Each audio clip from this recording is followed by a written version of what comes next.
कैसन बनी रहुआ? शांति और बाकी सब ठीक तो बानी ना? एकर और हमार कितना झगड़ा भाई, और ई कुछ भयली ना ऐसे हालचाल पूछ रहल बिया। हम बाहर ना आई ई तो हम बता चुकल बानी। तो रहुआ यहाँ आके परेशान काहे हो रहल बानी? काहे बेकार में समय बर्बाद करतानी? उहे भेजले होखी है ना? रहुआ उनकरा के समझाई। तंगा बाहर ना आई समझे के होखी उनकरा के। पगली कहीं के, हम तो के घर ले जाए खातिर रह जा ना आयल बनी। कितना भूली बाड़ू तू। उ घर से तहर संबंध हमेशा खातिर खत्म हो चुकल। हम ही जायल बनी तो से रिश्ता खत्म करे खातिर। घर के काम वाली होके हमार भैया के मन में जगह बना के हमनी के महल के बहू बन गईलू, और अब जेल में कैदी बन के खड़ी बाड़ू। जितना तेजी से तू ऊपर गईल रहलू ना, उतना ही तेजी से नीचे आ गिरल बड़ू। सब किस्मत के खेल है।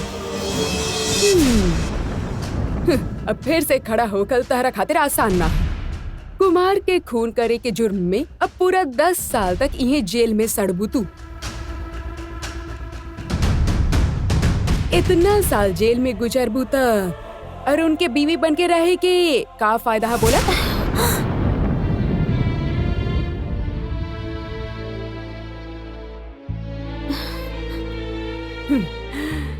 हम तहर तलाक के पेपर अपने साथ लेके आयल बानी।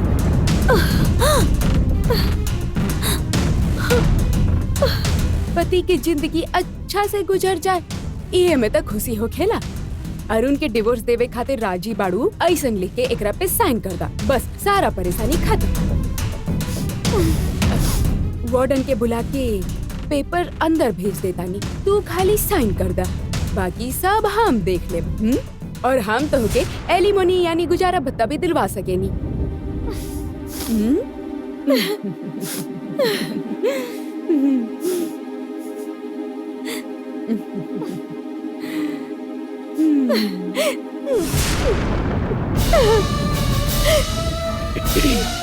तहार जिंदगी तक खत्म ही समझा, बाकी जिनके सामने पूरा जिंदगी पड़ल है कम से कम उनके तक खुश रहे दा।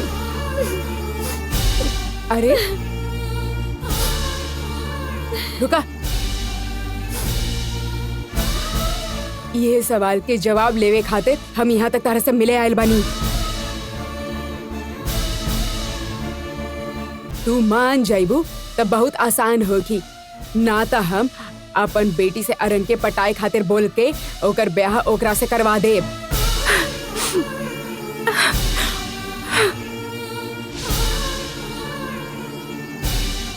और ओकरा बाद तू पुलिस केस भी कैलू तो वो अरुण पे ही करे के पड़ी, काहे कि आपन कानून ही ऐसन है।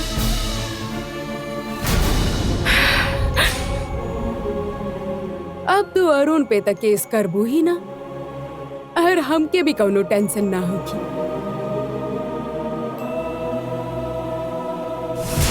तू खुद ही डिवोर्स लेके अलग से हट जाइबू, या हम ही कुछ और कही के तो के रास्ता से हटा दे। ज्यादा मत सोचा, मंजूर है तो बोला।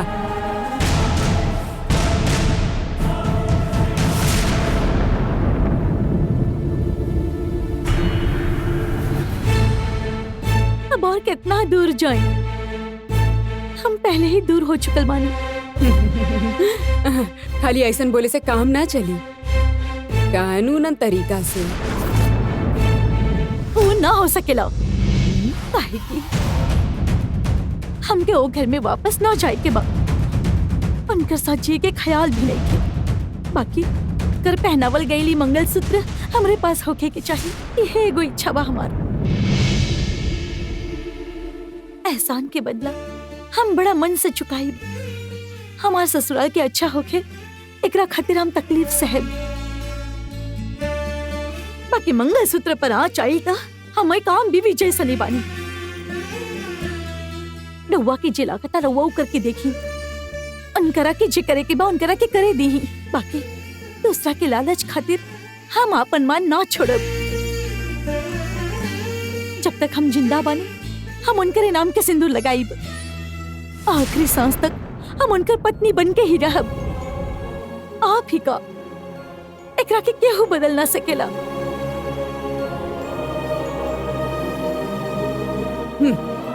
अरुण खुद जब तहार जमानत देवे आयल रहे तब ओकर मुंह पे कहा बोल के ओकर अपमान कर देले रहलू तू।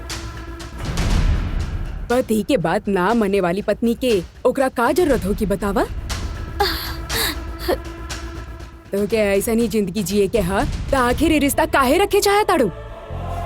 हमके ऐसे ही जिए के बा ए रहुआ से के कहलस। मतलब तो के बाहर ही ना आए के कह रहल बाड़ू तो फिर और का समझी हम। पापा जी के परिवार के भला होके बस यही चाहेनी हम। हे भगवान, तहार अंदर होखल और परिवार के भला होखल लेकर का संबंध है। वो हम रहुआ के ना बता सकेनी। रहुआ बस एक बात अच्छा से सुन ली ही। अब परिवार के बहू होके के नाते जैसन हम अपन कर्तव्य निभा रहल बानी यहाँ, वैसन ही अपन हक भी हम केहू से हमसे छीने ना देब। हमके उनके रास्ते दूर करे की ताकत दोनों कानून में तो बाना केहू कपड़ी औरत में भी नहीं थे। ये डिवोर्स के पेपर अभी के अभी फाड़ के फेंक दी। ए सुना, तहार अरुण से डिवोर्स होखल ई तय हो चुकल हा। तू एकरा पे साइन ना कैलू तब बहुत महंगा पड़ी तहरा के। का धमकी देत बानी हमके? हम अपन प्यार खातिर कुछ भी कर सकेनी। राउर चैलेंज स्वीकार बा हमके। समझ में आइल कुछ? रहुआ के चेक करे की बात करी।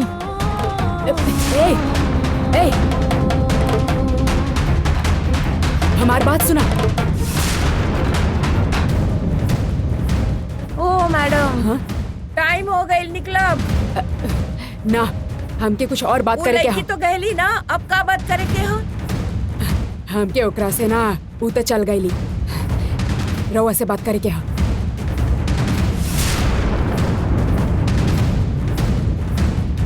हमके कुछ और बात करे वो के हा। लड़की तो गहली ना, अब का बात करे के हो? हमके ओकरा से ना ऊ तो चल गईली। रउआ से बात करे के हा।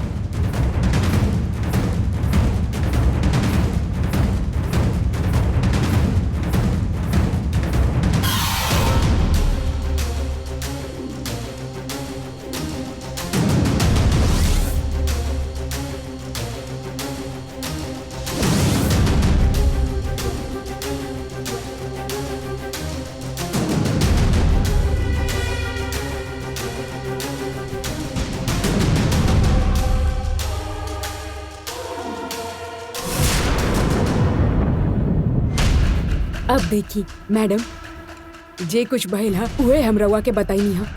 ऐसन त ना हा, ऐसन